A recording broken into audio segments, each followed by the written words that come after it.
नमस्कार दोस्तों, आज देखते हैं 28 मई 2021 का करंट अफेयर जो सभी एग्जाम के लिए बहुत ही महत्वपूर्ण है। तो चलते हैं पहले क्वेश्चन की तरफ।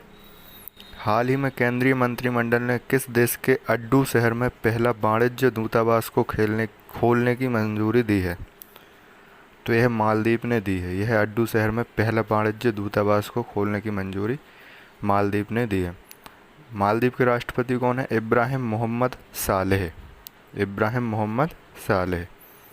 और एक युद्ध अभ्यास होता है भारत वर्सेस मालदीव के बीच, तो वो उसका नाम क्या है? एकूवेरन युद्ध अभ्यास। एकूवेरन युद्ध अभ्यास भारत और मालदीव के बीच। नेक्स्ट क्वेश्चन देखें। 26 मई 2021 को प्रिंसेस ऑफ ऑस्ट्रियास अवार्ड से किसे सम्मानित किया गया है? तो यह अवार्ड अमृत सेन को दिया गया है। कौन सा? Princess of Asturias award. और यह award Princess of Asturian Foundation द्वारा दिया जाता है। और यह जो अवार्ड है यह स्पेन का शीर्ष पुरस्कार होता है। स्पेन का सबसे बड़ा अवार्ड यह होता है। अमृत सेन की बात करें तो 1998 में अर्थशास्त्र का नोबेल पुरस्कार इनको दिया गया था और 1999 में भारत रत्न दिया गया था अमृत सेन को। इनकी एक बुक है poverty and famines. Poverty and famines. Next question देखें।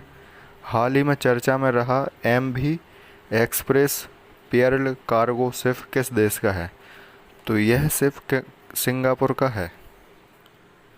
यह भी चर्चा में है क्योंकि भारत के हजीरा से सिंगापुर जा रहा था। इसके अंदर नाइट्रिक ऑक्साइड विस्फोटक पदार्थ रखे थे, तो इसके कंटेनर जो हैं वो गिरने लगे जिससे आग लग गई, जिसके कारण भारत के जहाज़ आग बुझाने गए हैं, इसलिए यह चर्चा में है। और भारत और सिंगापुर के बीच में एक युद्ध अभ्यास होता है, उसका नाम क्या है? तो सिम्बैक्स युद्ध अभ्यास है। सिम्बैक्स युद्ध अभ्यास। चलते हैं नेक्स्ट क्वेश्चन की तरफ।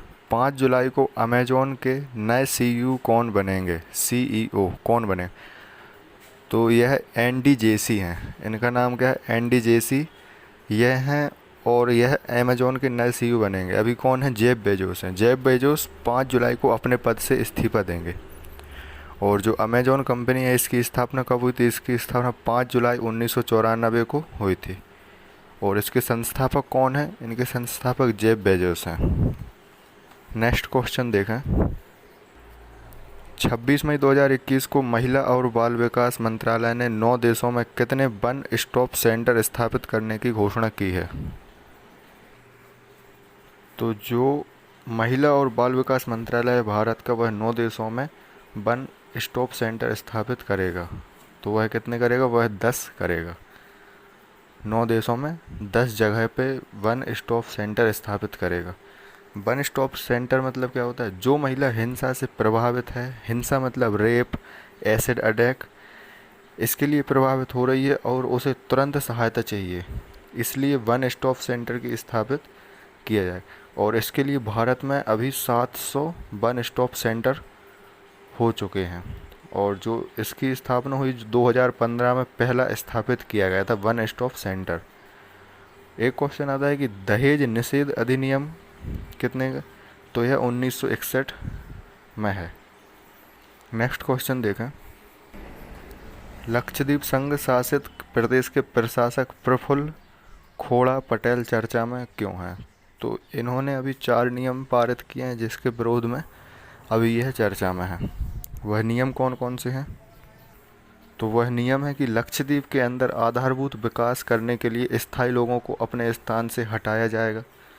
दूसरा है व्यक्ति को 1 साल तक हिरासत में ले सकते हैं। तीसरा है 2 से अधिक बच्चे पैदा करने पर पंचायत सदस्य के पद से हटाया जा सकता है। पंचायत सदस्य के पद से हटाया जा सकता है। चौथा है जानवर को मारने से पहला उसका फिजिकल टेस्ट करवाना होगा।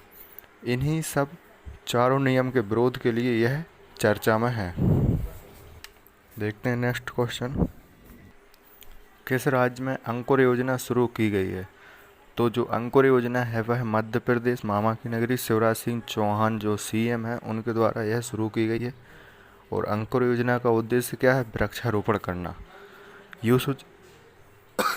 इस योजना में क्या होगा कि पेड़ लगाना है और उसकी फ़ोटो एक वायु दूत ऐप है उस पर भेजना है, और 1 महीने बाद फिर उस जो पेड़ की पहले फ़ोटो खींची थी उसी की फिर भेजना है, और अगर उसकी भेजते हैं तो जो भी भेजता है उसको अवार्ड दिया जाएगा।